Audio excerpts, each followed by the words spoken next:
What up? It's on the sick one to sobriety. My name is Robin. I'm an alcoholic and drug addict. Let's get straight into it. Welcome to Minnesota Part 5. I have no job. ando valiendo verga. Ando valiendo Sofía Vergara, bien cabrón. Shout out to the homie for giving me that new word. So I'm back with the. Now it's just me and my boy. We're alone in the apartment. His wife and his daughter went on vacation, dog. Y nosotros ahí valiendo verga. Just me and him with all the stress in the whole fucking world. Because at this time, none of us were working. Luckily, the rent was paid. He paid the rent somehow. I don't remember giving him any money for the rent, to be honest. And I was stressing. I needed to smoke. I had gotten my last check before Christmas. And I guess I'd use a little bit, maybe to pay him like $100, maybe, but I doubt it. But I'm in my mind, I'm just trying to say that just to like maybe I don't know, maybe I did pay him. I really don't know. Anyways, so we're there, we're stressing, the food's running. I don't know why, but this motherfucker knows how to make good pork chops con ranch. I don't know if that because if it was bomb because we didn't have nothing else to eat. Because I know, like in my regular day life, I don't eat pork chops. Ever since I left Minnesota, his house, I've never eaten another pork chop. But when I, but when I was there, fucking pork chops galore. That's all there was in the fucking refrigerator. Pork chops and ranch a la verga. That was his specialty, right? But it was good. He would make one for himself. He'd make one for me because he felt bad for me because I wasn't eating nothing. Taff and not eating, like it's a bad combination, you know. So what I have in my possession for money, right? No job, but I have two things in my possession, and one was my prized possession. Man, I fucking love this shit. It was Xbox that my homie from rehab had given me before he left the rehab, and he said, "Robert, you can fucking have it. I don't care." And I was like, "Cool." I took it, and I fucking took it with me to Minnesota, and I used to love playing Call of Duty. I remember just being on the sick one, and I'd just be playing video games, and I got like really good at that game. I was like always like number one on the fucking on the charts. Like I was really good because I would just be on the sick one. I never blinked. I never blinked. I saw everybody coming. And I remember I was so stuck that I would even like my homies would hit me up like, "Hey, if it was your turn to hit the paper," and I'd be like, "Nah, I'll take like skip me this time, skip me," because I'd be in the zone, you know. And it was my only form of entertainment. It was only my own like yeah, the only thing I could do, you know, besides watch my phone. But like playing Xbox was legit. We could watch movies and whatever, you know. So I saw it as I could pawn it. And I remember asking the homie for his car, and it was like late at night too. It was like 8 or 9 at night, and I was stressing. I was itching. I was scratching. I was just like, "Oh, I need to get some shit in my system, dog." And I said, "Fuck it." I googled up where I could pawn it, and I could pawn. There was a pawn shop like 20 minutes away, somewhere down in Minneapolis, where I could fuck. It was still open. It was like a shady ass fucking pawn shop too, you know.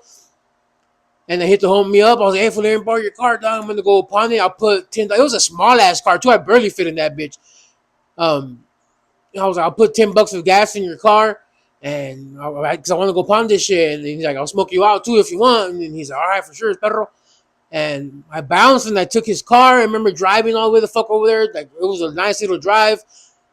And I get to this pawn shop. I walk in and I was like, "Fuck, I can't believe I'm doing this shit, man." Like it's been a long time since I've had to pawn anything to get high, and I'm just like, "Fuck, look where I'm at." Like I'm back at square one, you know. Like, oh well. And I go and I fucking pawn it, and they're like, "You can sell it to us for 100, or you could pawn it for 60, and then just come get it whenever you're ready."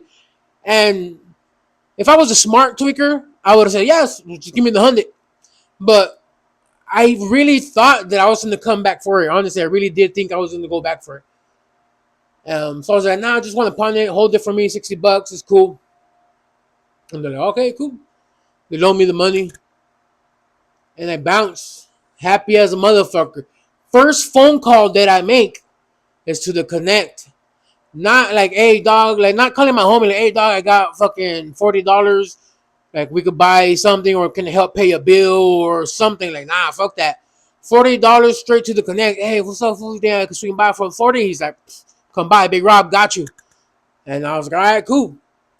And I remember that day, I went over there and I didn't tell my homie, the one of the owner of the car, I didn't tell him I was going to the Connect. So I remember going to the Connect, and the Connect, like he rarely would he come and like jump into the car, I would always have to go to him. And he told me like, "Hey, I'll meet you out there." I was like, "All right." He came and he hopped inside the car. He's like, "Hey, fool, just take me down here, down the street real quick. I gotta deliver something." He's like, "I threw in an extra 20 for you." I was like, "Yes." I was like, "Hell yeah!" And fucking, I took him around the corner. We did that little deal real quick. Came back, dropped him off, and I went home happy as can be. I was a happy camper. I was like, "Yeah, I got a fat sack right now. I'm about to smoke up like a motherfucker."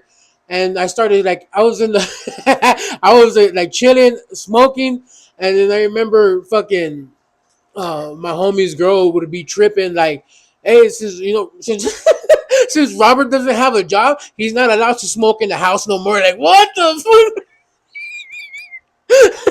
I don't know if it was him saying that or his girl saying that, but he would always say that it was his girl saying it, dog.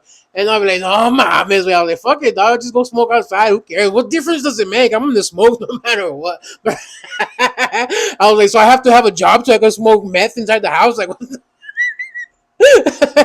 I was like, "All right." And so yeah, I'd just be blazing it up, and then eventually they forget about the rule, and so we were there, and I remember like well, then they wanted to smoke too, so I broke them off with like a little skimpy ass dime, like just like a nice, like a fat bowl, and that's it, just to get them out of my hair, you know. And that's when you start like doing like scandalous shit, you know. Once you start like losing the love for your people, like you start being scandalous with them a little bit, you know. And that's what was happening, and so moving forward, right? Like I'm trying to like smoke, but I can't smoke in the house. I gotta go outside. I gotta ask other people to hit me up, and fucking now fast forward, I run out of money. I run out of shit. I don't have nothing coming to me. But what I do have is a fucking was like a 20-inch or 32-inch flat screen TV that his cousin had gave to me because why? I don't know, but I think she like felt like oh, this one needs it more than me, or you know what I mean. Like, and I had my Xbox connected to it, so that TV, guess where it went? I called up the connect and like, "Hey, fool, I got a 32-inch TV. You think you can give me a dub for it?" He said, "Hell yeah, I'll give you 20 for that. That'll look perfect inside of my daughter's room." I was like, "Psh, I got you, dog. I got a sick ass TV for your daughter. I'll be there in a bit. I'm taking the bus." Now, this was the mission of all missions that made me. Up to this point, if I ever felt like a drug addict, I had nothing on it because this was like a straight fucking tweaker mission. It's in the middle of a fucking of the winter. It's -7 degrees outside, and I have to walk at least a good 12-minute walk to the bus stop from my house, and it's like around 9:30, 10 at night. So I'm like straight tweaker mode. I fucking bounce with carrying the TV. Fucking, I get to the bus stop sweating bullets. It's -7 degrees, and I'm fucking sweating bullets like a motherfucker. You know, I could just like you could see all the steam coming off of my body and shit. And there was just some girls right there at the bus stop too. They looked at me and like, and they're like, "Essays all smoked out." They're like, "Homies all smoked out." And they're like, "Hey, what's up, bro?" And I was like, "Hey, what's up?" And they're like, "Hey, what's up? You trying to sell me that TV right now? $20." And like they were like making fun of me. I don't know if they were being real, but they were making fun of me because they knew I was on the sick one. And I was like, "Nah, it's not for sale." I was like, "It's not for sale." And they're like, "I bet it's not, motherfucker." And I remember getting on and the bus came.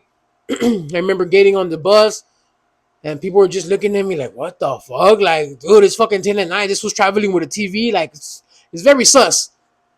I remember getting to the fucking bus stop, and up there where I would have to get off on Maryland and Payne is ghetto right there. It's scandalous right there. You know, all the drugs are right there, especially the active ones. You know, the periques and the fucking meth and shit. And I get off the bus, and the bus leaves me maybe like a good 6 minute walk from the connect. And there I am with the canal, just like walking to the canal, tripping out, like, oh, I hope the fucking police don't stop by or something like that, you know? And I get to the connect, I hit him with the and fucking, he looks out his window, he's like, "Oh, what's up?" He comes down, he's like, "Hey," he's like, "Hey, you sure you want to get rid of this?" You know, I was like, "Yeah." He's like, "All right, fuck it."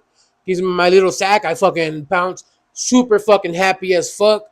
I go wait for the bus, and starting to get the fucking bubble guts again, starting to have to take a shit.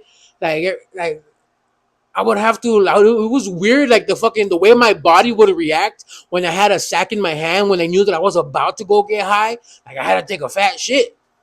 And that used to happen to my homie all the time too. When we'd come off like 3 days, whatever, of being like of Malias or whatever, on the fourth day when we would go get a sack, he would fucking rush home and rush straight to the fucking toilet. Like I don't know if it was more of to bust a shiest and come up on some shit for himself more, but he would get the bubble guts and he'd have to go take his shit. It's not a unique story of when people get sacks that they get the bubble guts and they have to go take a shit. It's just the way our bodies react to just like being nervous or excited or something that we're about to go smoke.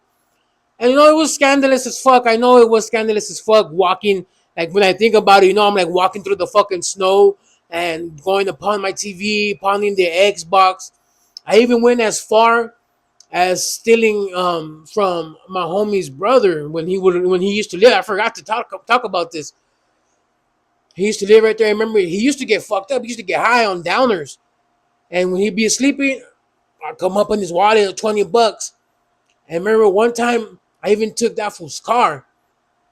And it was scary as fuck because I took his car. I took $20 from him. And then he was down and now he wasn't waking up. I don't know what the fuck he was on, but he wasn't waking up. I took his car and I took it up to Maryland and Payne. I took it to the Connect. And the Connect didn't have nothing for me. He's like, hey, I don't got nothing, big dog. Like, that's why I haven't hit you back up. I was like, it's all good. And I seen some white guys right there, right? And it was two dudes and a girl.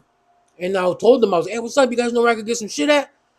And they looked at each other like, what the fuck? And I was like, yeah, I'm trying to get a dub. What's up, fool? You got, and then the Connect, he was up in the window. He said, hey, bro. He's like, hey, be careful, dog. And I was like, I will, fool, no trip.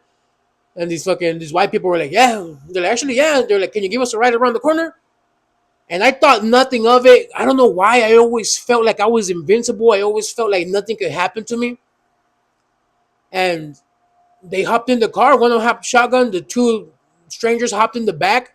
I drove them around the corner to where they wanted to go, and then they gave me a little skimpy ass 20 sack, and then gave them the $20, and I was on my way. But it makes me trip. I mean, that went smooth, but it does make me trip of the potential danger of that I'm willing to put myself in. Because what if they would have like fucked me up? What if they would have stole the car?